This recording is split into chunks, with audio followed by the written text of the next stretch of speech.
कहूंगा, आज मेरी कुछ लोगों से बात हो रही थी, उनमें से कुछ जो है मोदी जी के अंधभक्त थे। तो मैंने उनसे पूछा कि भाई साहब, आप इस जमाने में क्यों दल गुलाम और अंधभक्त हैं? तो उन्होंने मुझसे कहा कि अरे डीजी साहब, आपको मालूम ही नहीं है, मोदी जी ने आर्टिकल 370 हटा दिया।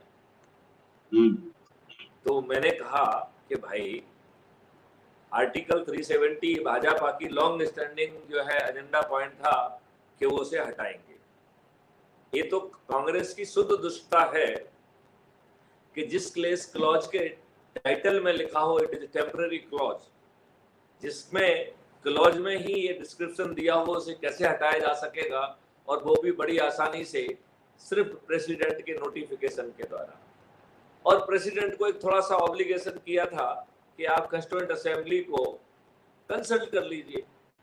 तो मैंने उन महोदय से कहा, यदि कंस्टिट्यूएंट असेंबली ही नहीं है तो कंसल्ट करने की जो शर्त है वो रिडंडेंट हो जाती है, इट इज रिडंडेंट। और कंसल्ट करना इज ए कंसल्ट करना।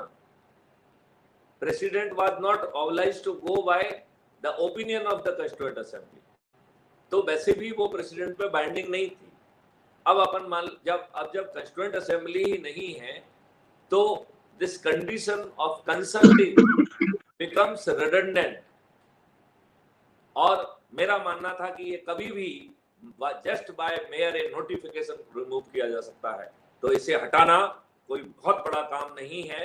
ये कांग्रेस की दुष्टता है और भाजपा की भी सज्जनता नहीं है। अन्यथा ये 13 दिन के उस समय में भी हटाया जा सकता था, 13 महीने के कार्यकाल में भी हटाया जा सकता था, और 5 साल का कार्यकाल जो अटल बिहारी वाजपेयी का था उस समय भी हटाया जा सकता था, और पहले कार्यकाल जो नरेंद्र मोदी जी का था उसमें भी हटाया जा सकता था। इसमें कुछ करना ही नहीं था, कैबिनेट से एक रेजोल्यूशन जाना था और प्रेसिडेंट को एक नोटिफिकेशन करना था। चूंकि कंस्टिट्यूएंट असेंबली का एग्जिस्टेंस ही नहीं रहा है, लिहाजा the condition is null and void. आप इस बात को जरा आगे बढ़ाइए।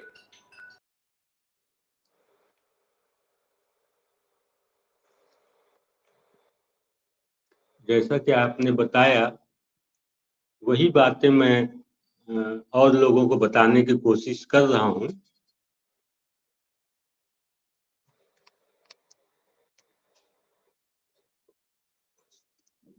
जानकारी अभी आपने जितना दिया है उसके अनुसार लोग इंटरेस्ट ले रहे हैं इसमें, लेकिन किसी कारणवश आज जुड़ नहीं पाए हैं। आगे और भी लोगों से चर्चा करूंगा और जोड़ने की कोशिश करूंगा। जी जी, बहुत सुंदर आप बात कह रहे हैं। अब जो है अंधभक्त की दूसरी बात पे जाते हैं। तो उन्होंने कहा कि आपको मालूम नहीं, आर्टिकल 35A हटाया है। तो मैंने कहा, श्रीमान जी, आर्टिकल 35A तो संविधान में घुसा ही पीछे के रास्ते से था, क्योंकि ये प्रेसिडेंट की शक्ति ही नहीं है कि वह किसी आर्टिकल को अपने नोटिफिकेशन से संविधान में घुसेड़ दे। तो मेरा तो मानना है कि जो जनवरी में आर्टिकल 35A हटाया गया है, यह इस देश के साथ दुष्टता है। क्योंकि ये ऐसा मैं जो देखता हूं एज ए पुलिस ऑफिसर कि जैसे कोई नकबजनी छेद करके कोई चोर पीछे के रास्ते से घुसे और उसे हम फूल मालाएं पहना के फ्रंट डोर से विदा करें, ऐसे ही हमने आर्टिकल 35A जो कि चूहे रास्ते से जो है अवैधानिक तरीके से, असंवैधानिक तरीके से संविधान में घुसा था, उसे पार्लियामेंट को पूछना चाहिए था कि ये आया कैसे है। पार्लियामेंट को चाहिए था कि कांग्रेस की भर्त्सना करते, पार्लियामेंट को चाहिए था जवाहरलाल नेहरू की भर्त्सना करते, जिसने दुष्टतापूर्वक प्रेसिडेंट पे दबाव बनाते हुए असंवैधानिक कृत्य किया है। कब तक हम जो है ना इसे ब्लंडर्स का नाम देते रहेंगे? ये शुद्ध दुष्टता है। तो मैंने कहा, माननीय नरेंद्र मोदी जी ने तो उसे सम्मान के साथ फूलमालाओं के साथ विदा कर दिया जो चोर रास्ते से अंदर घुसा था, और वो कांग्रेस की और जवाहरलाल नेहरू की शुद्ध दुष्टता थी। मैं नरेंद्र मोदी को मार्क्स देता, माननीय प्रधानमंत्री जी को मार्क्स देता, यदि वो कांग्रेस की भर्त्सना करते, यदि वो पंडित जवाहरलाल नेहरू के असंवैधानिक सोच, चिंतन और कार्य की जो है ना वो करते। यदि वो ऐसा करते तो निश्चित रूप से मुझे अच्छा लगता, लेकिन उन्होंने ऐसा कुछ नहीं किया। उन्होंने उसे सम्मान पूर्वक फ्रंट के रास्ते से विदाई दी। यदि उसे पार्लियामेंट शून्य घोषित करती तो जो इस दुष्ट कृत्य के कारण जो लोग पीड़ित हुए उनको जो कुछ भी राहत संभव थी वो दी जा सकती थी, लेकिन ये एक शुद्ध दुष्टता है। फिर जो है उस माननीय नरेंद्र मोदी जी के अंधभक्त ने कहा कि सर आपको मालूम नहीं, राम जन्मभूमि का मंदिर वो तो निश्चित तौर पर जो है मोदी जी को ही उसका श्रेय जाता है। मैंने कहा बिल्कुल जाता है, उसका निर्णय तो सुप्रीम कोर्ट ने दिया है और उस मंदिर के निर्माण के लिए मुझे बताया गया है कि 1500 करोड़ रुपए इकट्ठा हुआ है और जो निवेश किया जा रहा है वो 750 करोड़ जा रहा है। तो मैं तो माननीय नरेंद्र मोदी जी से प्रार्थना करूंगा कि वो एक श्वेत पत्र जारी करें कि कितना पैसा इकट्ठा हुआ है और देश की जनता को आश्वस्त करें कि पूरा पैसा जो है वो राम जन्मभूमि के निर्माण में खर्च हो और राम जन्मभूमि का निर्माण जो है इतना भव्य हो, विश्व स्तरीय हो। मैं ये भी माननीय नरेंद्र मोदी जी से प्रार्थना करूंगा कि वर्शिप प्लेसेस एक्ट 1991 को वो रिपील करें और ऐसे सभी स्थान जो आतताइयों और आक्रमणकारियों ने भारत माता को के चेहरे पे विकृति पैदा करते हुए जो ये मंदिर थे, ये बात जो है वास्तु कला के उत्कृष्ट उदाहरण थे, जो स्पिरिचुअलिज्म के उत्कृष्ट उदाहरण थे। ऐसे सभी जो है मंदिरों की सूची बनाकर वहां कमीशन बिठाया जाए और प्राथमिकता के आधार पर उन सभी भारत माता के चेहरे पे जो जख्म हैं उन सभी जख्मों को ठीक किया जाए। और वर्शिप प्लेसेस एक्ट 1991 का सेक्शन 4 भारतीयों को न्याय की भीख मांगने से भी वंचित करता है। आपका ये कहना कि हम वर्शिप प्लेसेस एक्ट 1991 को नहीं हटाएंगे, ये भर्त्सना योग्य जो है ना स्टेटमेंट है। एक बार मैं फिर से जो है अपने प्रधानमंत्री नरेंद्र मोदी जी से प्रार्थना करूंगा कि वो जितनी जल्दी हो सकता है वो वर्शिप प्लेसेस एक्ट 1991 को रिपील करें, क्योंकि वो असंवैधानिक है, वो दुष्टता से भरा हुआ है। उसमें 15 अगस्त 1947 की काल्पनिक डेट दी गई है, क्योंकि जितने भी आतताई आए थे वो तो अंग्रेजों के समय के पहले आए थे, जिन्होंने लाखों की संख्या में हत्याएं की, महिलाओं के साथ बलात्कार किया, महिलाओं को न केवल 2-2 दिनार में बेचा बल्कि उनके स्तूप भी लगाए और ऐसे स्तूप आज भी उपलब्ध हैं। फिर क्या वजह है कि हमारे ऊपर हमारी बेवसी के ये चिन्ह जो हमारे वास्तुकला को तोड़कर घटिया उसी डेब्रिज से जो ना बिल्डिंग बनाकर जो है किए गए हैं, ऐसे सभी जगहों के सभी कोई जगह पर एक एक कमीशन बनाया जाए और उन सब जगह को जो ओरिजिनल वास्तुकला थी उससे भी सुंदर जो ना तरीके से उसे पुनर्निर्मित कराया जाए। मैथिली शरण गुप्त और क्राइम फ्री भारत कहता है कि भारत माता के यह उत्कृष्ट जो है वास्तुकला के उदाहरण पुनः जो है श्रृंगार के रूप में उभरेंगे और भारत माता उस समय से भी ज्यादा खूबसूरत दिखेगी। ये गुलामों के वर्शिप प्लेसेस एक्ट, जिसमें भारत की जनता को न्याय की भीख मांगने का हक उठ छुड़ा लिया है, यह पूर्णतया असंवैधानिक है।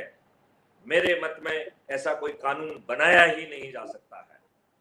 मैं कानून विदों से कहूंगा कि इस बारे में PIL लगाएं, अन्यथा 2024 में मैथिली शरण गुप्त और crime free Bharat mission worship places act को रिपील करेगा। क्यों? क्योंकि किसी भी मुस्लिम भाई को इन आतताइयों, इन आक्रमणकारियों से अपने आप को जो है आइडेंटिफाई नहीं करना चाहिए। यदि कोई भी मुस्लिम भाई ऐसा करता है तो वो इस देश के साथ गद्दारी है। जिन आतताइयों ने, जिन आक्रमणकारियों ने इनके बुजुर्गों पर दबाव बनाकर इनको धर्म परिवर्तन के लिए मजबूर किया, उन्हीं को जो है ना प्रशंसा करना अच्छी बात नहीं है, उनसे अपने आप को आइडेंटिफाई करना अच्छी बात नहीं है। धर्म को मानना हर किसी का आस्था का विषय है। आर्टिकल 25 हर व्यक्ति को इजाजत देता है कि वो जिस धर्म को चाहे उसको माने, जिस धर्म को चाहे उसका प्रचार करे, जहां उसको अपना मोक्ष दिख रहा है, जहां उसकी आत्मा कह रही है उसे वो माने। मैं आर्टिकल 25 के साथ खड़ा हुआ हूं। आपको हक है कि आप जो धर्म चाहे वो माने, आपको हक है कि आप जो है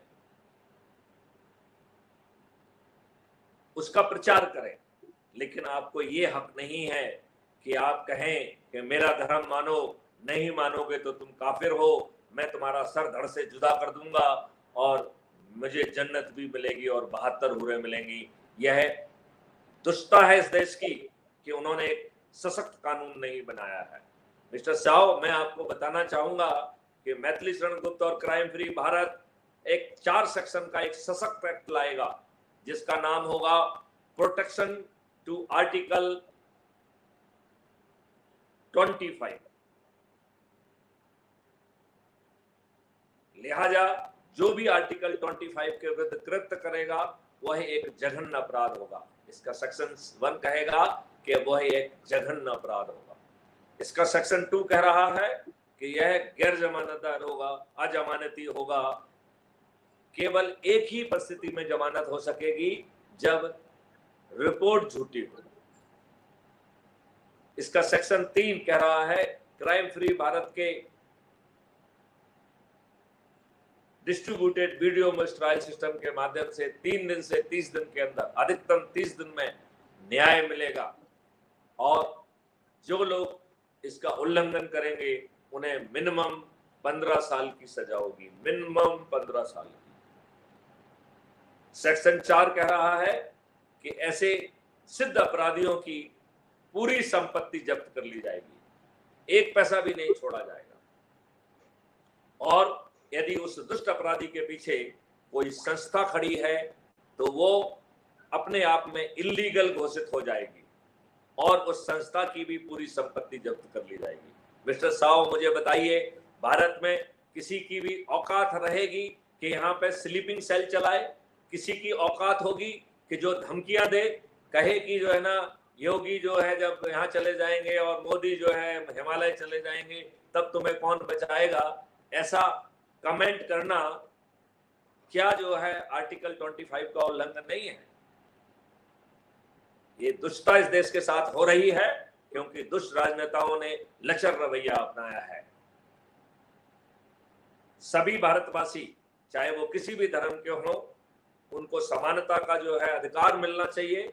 उन्हें समान तरीके से, शांत तरीके से, समृद्ध तरीके से, सम्मान पूर्वक जीना चाहिए, जो उनको कहीं पे भी नहीं मिल रहा है।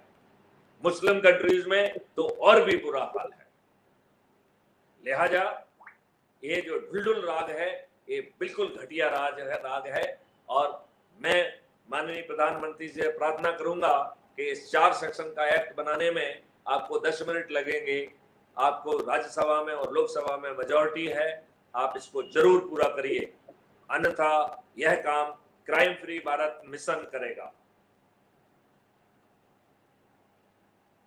और मैं ये भी आपसे प्रार्थना करता हूं कि राम जन्मभूमि के लिए, राम मंदिर के लिए जो भी पैसा आया है इसके ऊपर एक श्वेत पत्र जारी किया जाए और देश की जनता को आश्वस्त किया जाए कि एक भी पैसा दाएं बाएं नहीं किया जाएगा, वह पूरा राम मंदिर में लगाया जाएगा। फिर जो है अंधभक्त ने मुझसे कहा, अरे साहब क्या जो है ना देश विदेश में डंका पीटा है, सब जगह मोदी मोदी हो रहा है। मैंने कहा भाई साहब, इसमें जितना पैसा खर्च हुआ है इसके ऊपर भी एक श्वेत पत्र ले आया जाए, सबकी आंखें खुली की खुली रह जाएंगी। यदि हम अपने ही देश के साथ दुष्टता के लिए उतर आएंगे, यदि G20 में भारत के और दिल्ली के हर नागरिक को प्रताड़ित करते हुए यदि हम ऐसा सम्मान कर रहे हैं तो ये अतिथि देवो भव की वो नहीं है। अतिथि देवो भव में जो गृहजन हैं उनको कष्ट नहीं पहुंचाया जाता है। हमारे देश की पुलिस इतनी सक्षम है कि हम मिनट टू मिनट प्रोग्राम बनाकर बिना जनता को कष्ट पहुंचाए बड़ी आसानी से इससे बहुत अच्छी व्यवस्था कर सकते थे और इससे बहुत अच्छा संदेश कर सकते थे। यह राजनीतिक अक्षमता है, राजनीतिक अदूरदर्शिता है, जिसमें इस तरीके से पूरे देश को जो है ना रैंसम में रख के अपनी पर्सनल जो है एंग्रेडाइजमेंट हो रहा किया जा रहा है, अपने पर्सनल कद को बढ़ाया जा रहा है, अपने आप को मोदी मोदी कहलाया जा रहा है। यह कदापि देश हित में नहीं है। तो ऐसे जो है फिर उनको समझ में आया कि उनके पास शायद तर्क कम हो रहे हैं, तो फिर इस बात पे जो है समझौता हुआ कि फिर हम आगे बात करेंगे। तो मिस्टर साव, आपको जो मैंने एक अंधभक्त से चर्चा हुई है उसका हमने आपको विवरण दिया है, आप उससे कहां तक सहमत दिख रहे हैं? पूरी तरह सहमत हूँ, और अब जब भी कभी मेरे से कोई इस तरह की बात करेगा तो